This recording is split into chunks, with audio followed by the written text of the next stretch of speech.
I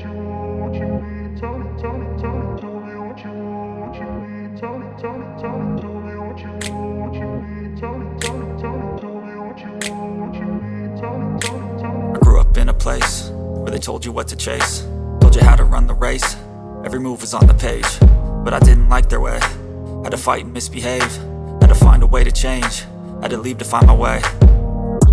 Caught up in a daydream, I beat my mind up there almost daily. It's how I pass time, no opinions safely. It's how I understand what I want in this place, see. Cause everybody wanna tell you bad things, what could go wrong, what fame brings. But success is a finicky thing, and if you ain't sure, no, it'll never be. And I don't wanna let myself down myself.